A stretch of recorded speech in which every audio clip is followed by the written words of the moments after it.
myself out. I am afraid of... I'm terrified and paralyzed by... I am deathly afraid of... Welcome to the Sum of All Fears podcast with your host, me, Ryan Perrio.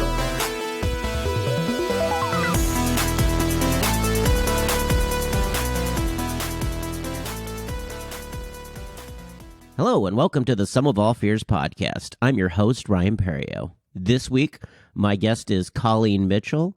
She is the co-host of the This Is Type 1 podcast, and she's a life coach, and you can follow her journey at inspiredforward.com, where she helps other people make the most of their lives. And she's got a very inspiring story. She's been diagnosed with type 1 diabetes, and she talks about how that's inspired her to become a life coach to show others that this is not something that limits you. This is just something you deal with. And so it's an amazing story. We have a great conversation, a lot of laughs about diabetes and living with diabetes, being a life coach. And then we get into her fear, which is having children, because with type 1 diabetes, that's something you can pass on to your offspring. So we get into that. She really catches me off guard in this interview because I was not aware that she had made the decision that she did.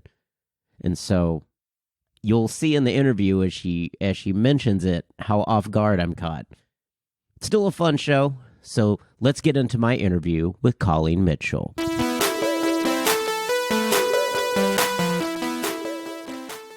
All right, my guest this week is life coach, host of the Type 1 podcast, as well as author of the ebook Feeding the Good Wolf, Colleen Mitchell. Colleen, how you doing today? I'm doing well, thank you. So what inspired you to become a life coach? Well, I have been coached by life coaches for about a year in a program called Self-Coaching Scholars. And before that, I spent a year and a half binging her podcast, and it changed my life. And because I've seen how it has changed my life, I've been able to help other people apply those changes to their lives and help them change their lives too. And I think it's really good for people to see the power of coaching, especially if they want to go down a journey of self-development, because we can read all the self-help books we want, but unless we start taking action, we won't actually change our lives. And coaching helps people take action.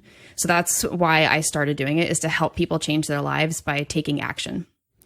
That's awesome. I've always been fascinated by what exactly like a life coach kind of does, and that's a really great description. Is that you help take action. That you're like, okay, you've got these skills. Yeah. What like sometimes people will come home from work and they'll go right to the liquor cabinet or go and grab a bag of chips, and they don't want to do that, but they have no idea why they are still doing that. And life coaches help those people understand why they're doing it and then change the thoughts so that they change those behaviors. Boy, you just kind of read into my life right there with that description. Sometimes I grab the chips and the liquor. Those are Fridays, but double whammy. Yeah. So you are a type 1 diabetic, and you host a podcast with another fellow type 1 diabetic. What is kind of, I guess, the difference between type 1 and type 2 diabetes? So they're actually two completely different diseases, which is really weird because when most people hear of diabetes, they're really hearing about type 2. Type 1 is an autoimmune condition where your pancreas does not produce any insulin. And type 2 is a metabolic condition where your body produces the insulin, but it doesn't absorb it very well. So you'll see a lot of type 2 diabetics on medications like metformin, which are designed to help the body start absorbing insulin. Whereas type 1, we are insulin dependent. So if we don't have our insulin every day, we will literally die. That's the difference.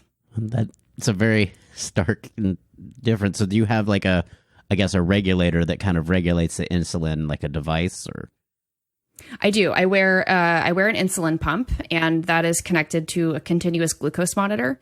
So they talk to each other, and based on my blood sugar from the CGM, my pump will change how much insulin I get.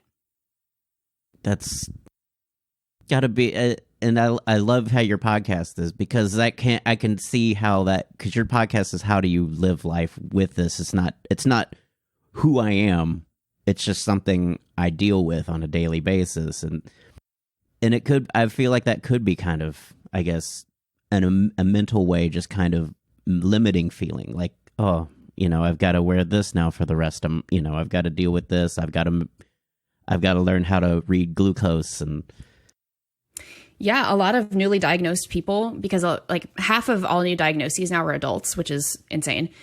But a lot of people, when they're diagnosed, that's exactly their mentality. They see this as something extra on top of what else they have to do. And now they have to think about diabetes on top of everything else. And that can introduce this level of stress that they aren't used to. And they make it mean that there's something wrong with them. And then, well, why can't I do stuff? And then they start blaming the disease. And that's also where I come in as a life coach, is I help people live like their conditions don't control them. That's an amazing idea for like life coaching, is to kind of help people, almost even specialize in, type 1 diabetes, in helping them kind of, hey, you can do this. This is not something that's going to stop you. There's like one thing we can't do, and it's go into the military. Okay. Well, and maybe at some point that could change, as like not for physical, but maybe like a clerical or something like that. As the military evolves, you could get into something. That's true. Yeah. Into something more, I guess, civilian side. You probably can't do anything active duty. So you also have a husband who's a chef, which I guess works out for your dietary needs. He can I guess play around with what you need and try to serve it to you in new creative ways. Yeah, he has a food blog, and he likes experimenting with different foods. And if he's coming up with a new concoction, I'll taste test. But since I've been working from home, I also have a full-time job. So since I've been working from home, I kind of make my own food. And that's just how my schedule works. But he'll make my food if I want him to, or if I ask him to. He's very good at that. Does he ever look at you cooking and kind of think about like maybe tweaking something, like go behind you, maybe turn the stove up just a little bit more on something? Or no, because he's asleep when I make my food. Okay. Well, that helps. So that kind of, I would say that's a really interesting too, is to like bring, have a relationship in that, and to kind of educate them as well, so that they can, if, they spot something, they can kind of be kind of an extra pair of hands, or, somebody that can, a pair of eyes that can say, hey, something, I'm not seeing something's correct. Yeah. It's got to be kind of, I guess, nervous at first. And then I guess as you learn to work together through it, because I couldn't imagine if I was my loved one, like all of a sudden something starts beeping or notifying me that something, or, oh my gosh, is she okay? Well, I've had diabetes for over 25 years. And like when my husband and I met, it was in college, and it was like diabetes was kind of this tangential thing. So if he heard my pump go off, he would throw a pack of Smarties, or no, it was a pack of fruit snacks at me. And if I threw them back, it meant I didn't need them. And if I kept them and ate them, then it was like, my number's low, I need to have sugar. And so he never really made the beeps mean anything like terrible. Yeah. He was just like responding to what he thought was best. And we actually did a podcast episode on how he handles my diabetes, and he is a very chill, like cool cucumber with all of it. That definitely helps, is you have to have like that steady hand that kind of, if you may be like a little uncomfortable or panicky, to have somebody that's like, we've got it, we're good. In any situation, it doesn't even have to be diabetes. It can be any kind of anxiety, public speaking, going to a friend's house that maybe you haven't met. They're like friends with him, and you're meeting him for the first time. Just to have that, I guess, rock would be the best way to describe it. Yeah, balance of personalities, just to keep you calm and like coordinated when the other person is freaking out. And so you have a really, really, I guess, interesting fear, because it's something that, as your relationship evolves and grows, you may bring, more people to the party, as you may have, in the future have children. Nope, that's actually not happening. Okay. Not happening. No, this was a decision actually made from that fear, mm-hmm. and realizing that I didn't actually have to have children. So when I was growing up, it was the standard, when you grow up, you're going to get married, you're going to have kids, you're going to have a job, like the white picket fence. And when I realized that I am not required to have children, all of that weight just like lifted off of my shoulders. I'm free. You're like Dobby from Harry Potter. It's like, Dobby is free. That's basically it. Master says I don't have to have kids. Dobby's free. Yeah, really. And part of the fear of having children was that I would pass on my diabetes, because you need to have a genetic piece to be diagnosed with it. There's genetics, and then there's like having a leaky gut. So when you're eating things that cause a leaky gut, and everybody has it to some extent, but if you have foods that cause it more, plus if you have the genetic piece, you are far more likely to get it. It's not preventable. And I found out after my dad passed away that my dad's side of the family has a history of autoimmune. I was the first one to get type 1 diabetes. So nobody else in my family has type 1 diabetes, but almost every other person on my dad's side has some sort of autoimmune condition, whether it be lupus, whether it be like a reproductive autoimmune. It doesn't really matter what it was. But just knowing that, it made me feel so much better, and it like re-solidified my decision not to have children, because I don't want to pass that possibility on to them. Maybe it's not type 1, but maybe it's something else that's worse. So I just feel so much better now knowing that passing that on is not even a possibility.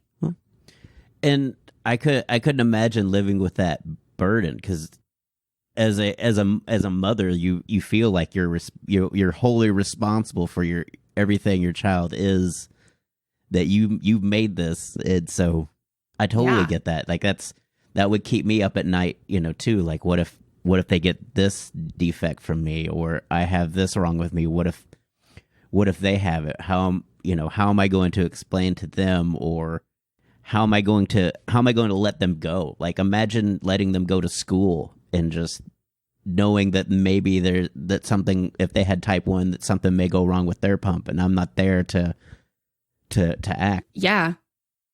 Like that's a real fear I see with parents of type 1 diabetics. I volunteer at a day camp for juvenile type 1 diabetics, and that's something that all of the parents are scared of. They don't like it. Sometimes it takes a while for the parents to be comfortable leaving their kids at camp by themselves. That's why we have a lot of adult parent volunteers, and we try to keep the parents out of the same groups as their kid, just to get that space, and so the kid can have a little bit of independence. But having that parent on site is more of a balm for the parent than it is for the kid, because they're the ones who are really worried about what's going to happen. Absolutely. I couldn't think of just like, oh, okay. Because some points you just can't get to them. Like, I know, parents have made decisions as far as jobs, as far as like how far away they can be from their kids, like hours, and it's just so many different things. And it's just, it's just that one fear of getting just to the furthest point away from them, is that's when you'll get the phone call that there's an emergency and they need you, and now you can't get there in any kind of time, and it just makes you feel it's just a defeating feeling as an adult, even with it when it's not your kid. Like, it's such a defeating feeling when you trying to help somebody and you can't get to them in their time of need, and you feel guilty because you're that person for them and you can't be there. Yeah, I think part of that is countered by the technology we have today. Mm-hmm. So a lot of the continuous glucose monitors have follow features, which means that parents can see their kids' blood sugars on their phones. And I have this feature set up on my phone so that my husband can see what my blood sugars are. And it's really helpful for parents when their kids are at school to see what their blood sugars are doing. And if they see it going in a direction they don't like, they can call the school, or they can call the kid and be like, are you okay? What's going on? Do you need me? And at that point, then they can make the decision whether or not they need to go in. Yeah. That's amazing technology too, because I couldn't imagine, like, when even, you're younger than me, but I couldn't imagine even 10 years ago or 15 years ago what the technology was for those. I know those things had to be physically worn. Yeah, I've been on pumps for, it'll be 20 years next year, but the technology for the CGMs and these follow apps are really kind of new in the last 5 to 10 years. And when I was in elementary school, my mom volunteered in the school office so she could be on site. And there was a situation where my blood sugar went down to 26 mgdl. A normal blood sugar is like between 83 and 100. And your body is at a biological low blood sugar, which is really, really bad if you're below 55. And I was 26 and I was still conscious. And I walked to the office with our principal to get like candy or whatever from my mom. And when I tell people this story who have diabetes, they're just shocked that I was conscious at how low I was. But just the fact that my mom was there was really nice. Yeah. And I'm sure that was a heart skipping a beat moment for her as she, as she's trying to keep it together. Because that's another thing too, as a parent, is even though you're terrified of that, you can't show it. You can't show that your kid that you're terrified right now, or that if something were to happen to their pump or something that you're, having to, like you're saying, you're at 26. How do you tell someone under 10, hey, it's going to be okay, when they think they're, maybe they just feel a little tired or dizzy, but you're like seeing the numbers and like trying to stuff it, trying to feed them the orange Right. hole, like just like chug the orange juice. We're going to be okay. Yeah. That would be, the hard part for me, is just to kind of keep it in check, because I have a bad habit of not keeping my emotions. Like, I can be cool sometimes, but I would think in that situation, like as a kid, you could feel it. Like it's that underlying, like your hands trembling as you hand it to them. Like you're smiling, but you're shaking everything. And I just couldn't imagine that stress, or any parent, like for any kind of, I guess, ailment, or I don't like to call them disabilities, but just, situations you live with. And the other perspective is actually showing that fear can help show that kid that being this low is a problem, that you should not ever be getting this low. And so if the parent is really scared, like that might be a good cue or teaching lesson for the kid I shouldn't let my blood sugar get this low because of this, because it's bad. And that's such a great thing. Like I say, you're volunteer, like y'all have these camps for that, to kind of help educate not just the parents but also the kids, to say, okay, this is what bad feels like. You need to let people know you can't. Kids will self-medicate themselves sometimes. Like one of my nephews got staph infection because he tried to treat a wound by himself, put a Band-Aid on it and wouldn't tell anybody. And it just, as a parent, you're mortified. You think, how did I miss this? But, when you ask them about it, kids like, it's fine. You're just like, stop it. It's not fine. Tell me. Don't leave me in the dark. And again, you have to take them to the hospital for that. And then as a parent, you feel mortified because now the doctor's like, asking you how you didn't know about it. And it's just, kids can do that. Kids can just put their head down sometimes. And you have to let them know that it's okay to tell people if something's wrong. It's better to tell us early so that we can figure it out before. Because I've seen so many kids when they, like they're hurt or in the hospital, like first thing to say is, I'm sorry. It's like, no, it's not your fault. Don't, it tugs at your heartstrings because it's just so hard to, I guess, have that balancing act of give and take, of giving them freedom, but also, taking time to tell us, okay, we're not going to take that away from you. Just let us know if you're hurt or if you feel dizzy, or let me know so I can check the numbers. So I love that real time, that they have now real time glucose and things of that nature. And that, again, you're also letting kids go by feel. Sometimes, sometimes your numbers may be okay, but maybe just something else is throwing everything a little out of whack. Yeah. How we feel is not always an indicator of what our blood sugar is, because I can feel like my blood sugar is high and it's actually low. And if I make a correction decision based on that feeling, I would be in really bad shape because I'd be giving insulin when I'm already low. Yeah. So it's always a good idea to double check what your numbers are.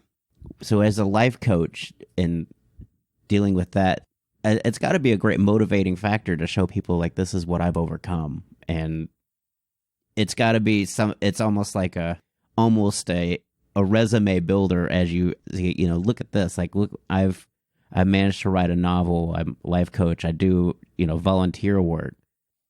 You can lead a full life. Like it's so amazing that you have all these, I guess, outlets. Yeah, I want to be an example of what is possible. I've lost 65 pounds as a type 1 diabetic. I've normalized my blood sugars from over a 7% A1C, which is not great, to less than 6%, less into the 5% range, which is considered non-diabetic. And if I can do this with all of the stuff going on in my life, with having had it for over 25 years, then people who are newly diagnosed can also do it. It doesn't have to be a problem, because a lot of people will look at this as a problem to deal with instead of a gift that you've been given to learn more about yourself and become a better human. Yeah, because it's a new level of self-awareness. Oh yeah. Because I have no idea what my blood sugar feels like what high or low, and you have to kind of learn that skill. And that's almost intuitive to your body.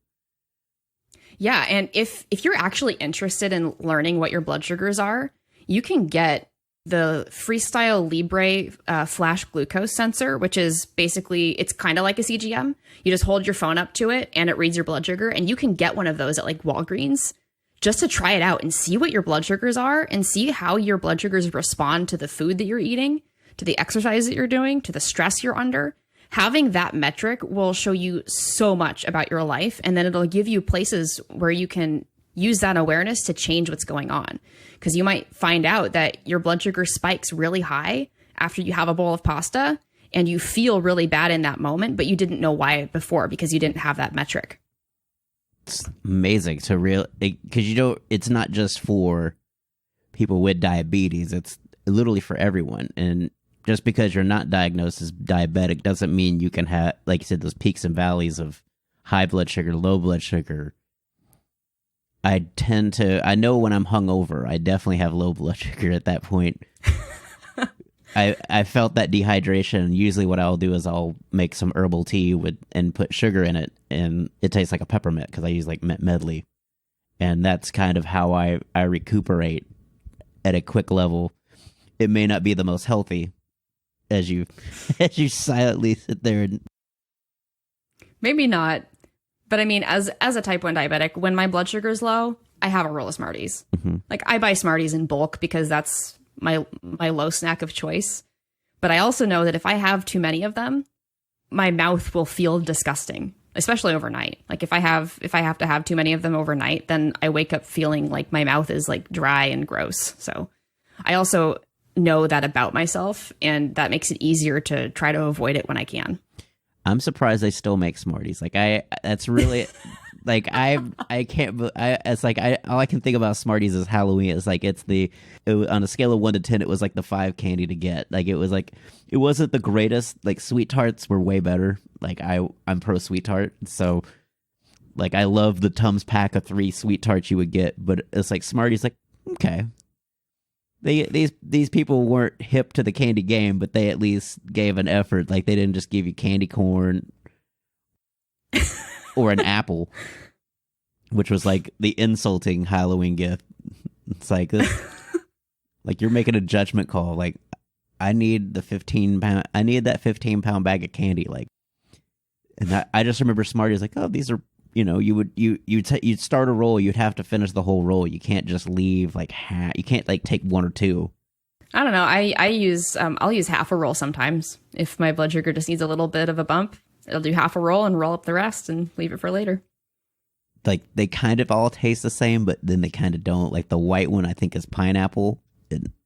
Oh yeah, I never eat them individually. I just eat them all like at once, and then I just get this explosion in my mouth. And like the fact that they're kind of chalky means that I don't want to eat that many. So it's kind of a built-in slow down or stop. I like the texture element. Like what's something I like, but I can't binge. Right. That's exactly what it is. See, my dad grew up like Necco wafers, and it's like, how can you eat those? Like those. Like, I used to have those too. Those were my dad's favorite candy. And I've just never understood them. Like, they all taste the same. Like, I don't know why they're different colors. They all taste like antacid to me. They all taste like it's just multicolored Tums. That's all they are. Oh. I know it's sad. It's like, but that's where candy has evolved. Like, that was candy to my dad, like just chalky mint, like circles. He also likes Whoppers, which is his other favorite candy. My dad has. I used to have those, but I couldn't get past the crunch of the malt, and it always made my teeth feel weird. My dad has some very eccentric candy taste. I'm very much a Reese's peanut butter cup. That's a decent candy. Yeah, Big Cup is my jam. It's the Reese's peanut butter cup that eats like a meal. Like, I've never had a Reese's peanut butter cup where I've been like, I need to take a moment and just unwind now after this feast. Because have you seen the Big Cups?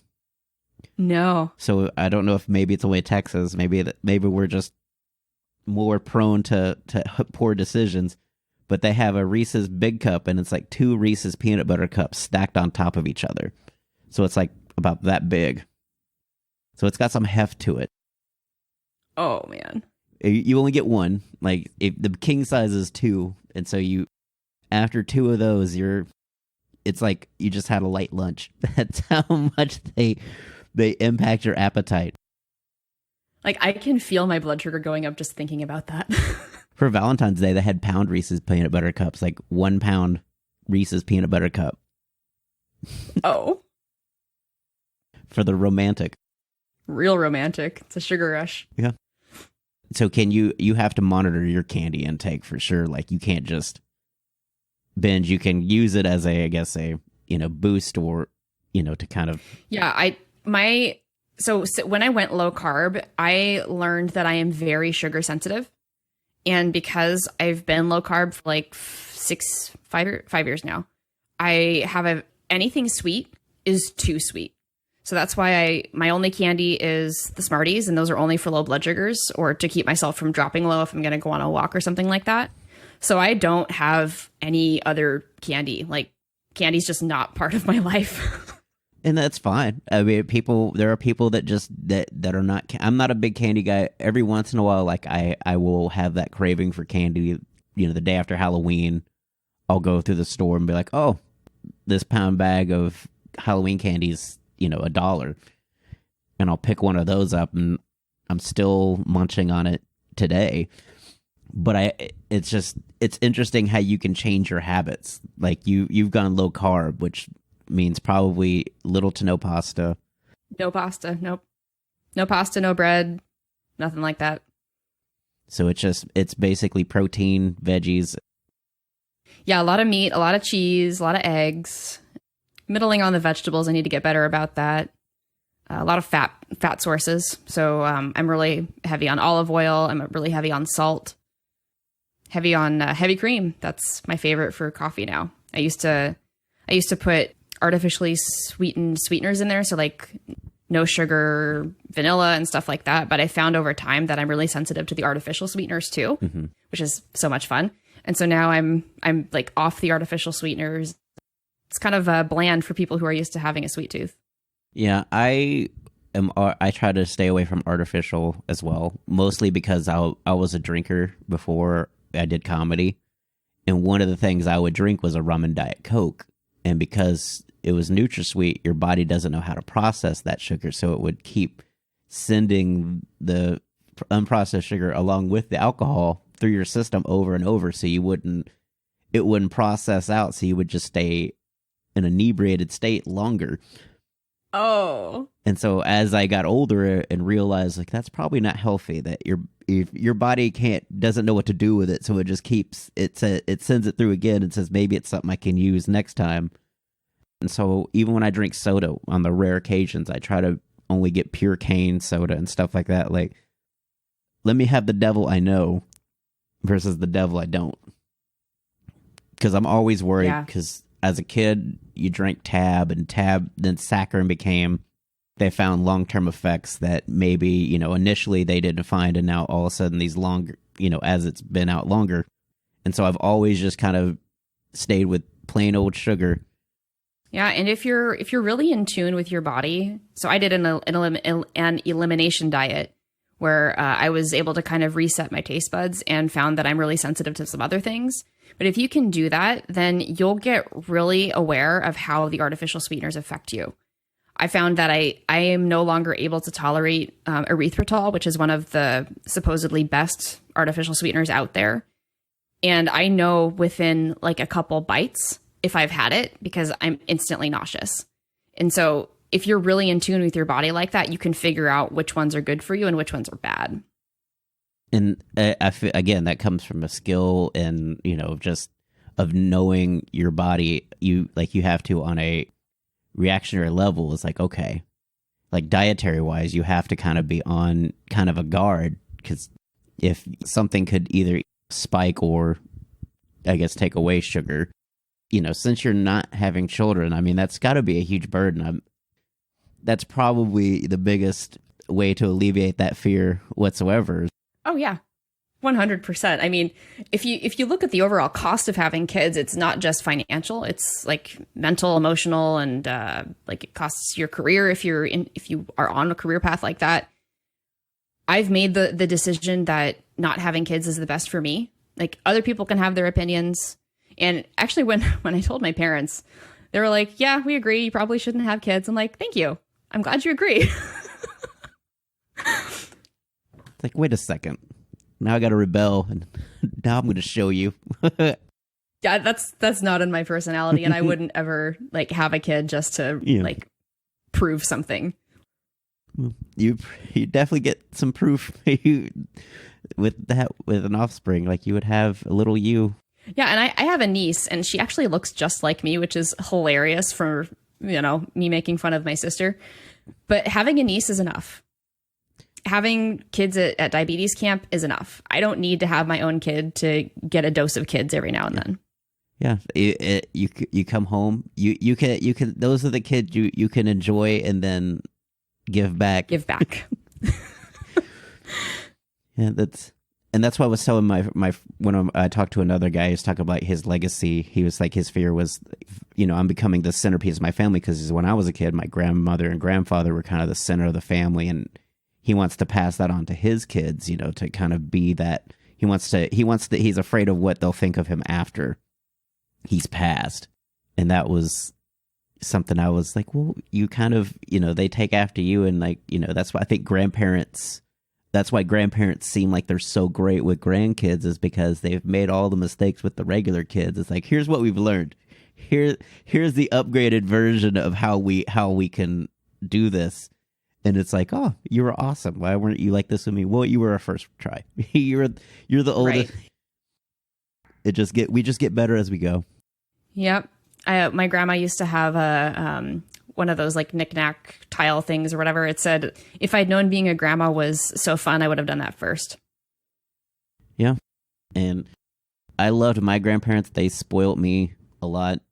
My grandma on my dad's side used to make homemade root beer, which I'm still trying to learn how to do, which doesn't taste like the soda part at all.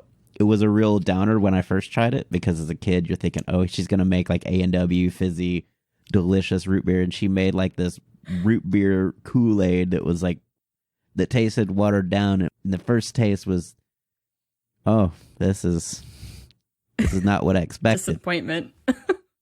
And she was like, this is the best thing in the world. And, lo and behold, you start craving those things. Like when you find something that maybe other people don't like, it's like becomes your comfort food.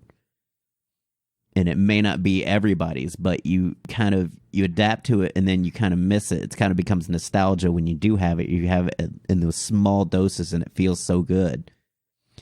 Do you have any like nostalgia food that you go back to besides Smarties that... I honestly don't think I have any nostalgia foods that I go back to now.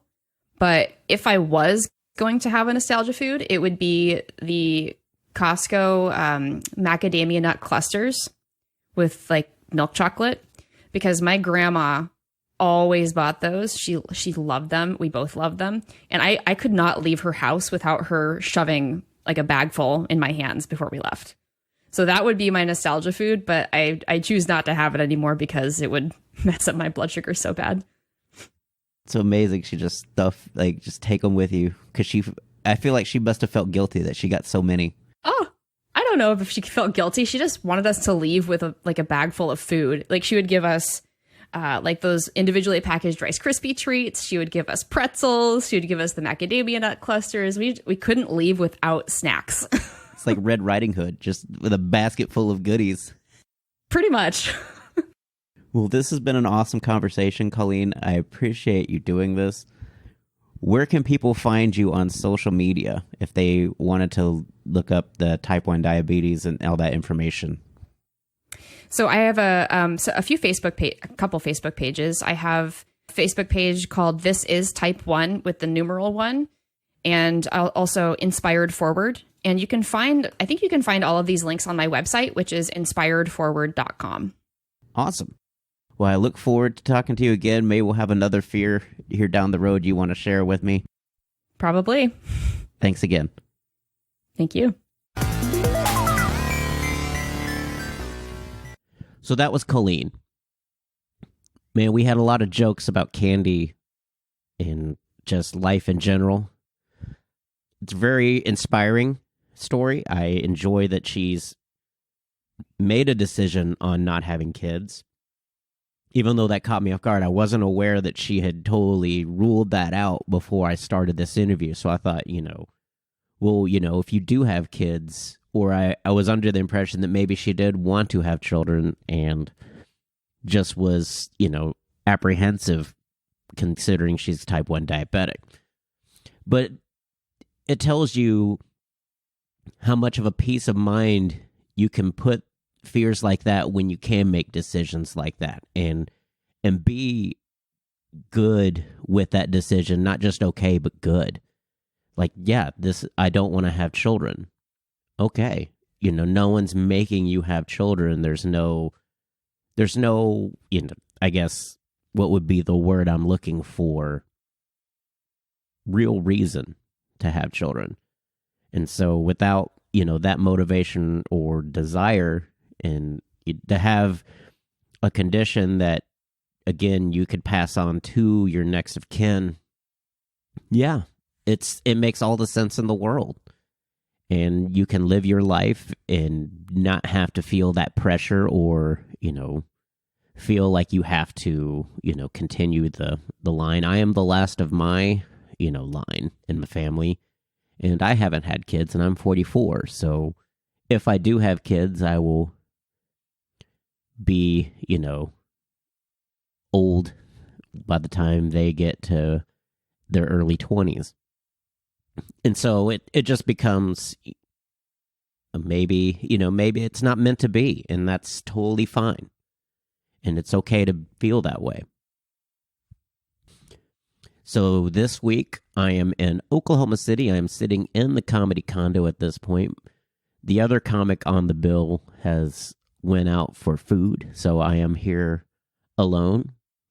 It's been a great week of shows so far here at the Oklahoma City Looney Bin Comedy Club. I'm here with BT, the headliner, and we've had a great weekend so far. It's been fun. It's been a fun 2 shows. Made a couple of money on merchandise, so life's looking good. It's a little rainy here in Oklahoma City. Otherwise, I'd be out kind of checking out the city and doing the touristy thing. Did some shopping, done some cooking, some amazing pasta dishes. I'm about to go to this gyro place that's supposedly really good, and so we're going to try that while I'm here. Thank you to all of you who have listened and left reviews. I appreciate all the 5-star reviews. It helps this podcast, find more listeners if that's what they're looking for, is something just to talk about fears, not to be a scary podcast per se. Also, leave a review if you do like what you hear. The more the merrier. Thanks again for listening. And now some thank yous for the folks that make this show possible. Thanks to Barry Whitewater for my art and graphics. You can follow him on Instagram at bwhiteh2o. Get it? H2O like water. You can also follow him on Facebook, Music. A huge thank you to Gunnar Olsen for the wonderful music provided for this podcast. You can follow him on Instagram at gunbuns, that's GUNBUNS, as well as his website, gunnarolsen.net. Check out some of the samples that he has recorded. They're amazing. He's an amazing percussionist.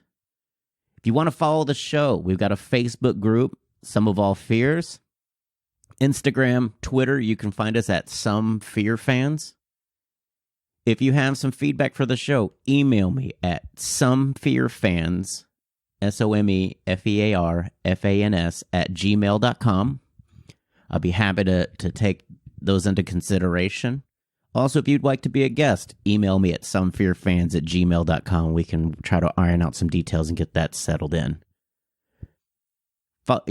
Give us some feedback. If on Apple, Google, Spotify, or wherever you listen to podcasts, leave a review. It makes the show bigger, and it's not going anywhere. I'm going to record as many shows as I possibly can. If you want to follow me on social media, I am at Ryan Perio. It's RyanPerrio on all social media platforms. You can follow me there, and you can check me out at ryanperio.com, my website. I'll try to list upcoming shows there as well. It's been kind of spotty because as soon as I set it up, that's when the pandemic happened. And everything's kind of just in a holding pattern. Thanks again for listening to the Sum of All Fears podcast. Next week, we'll have another guest with another fear. Thanks for listening.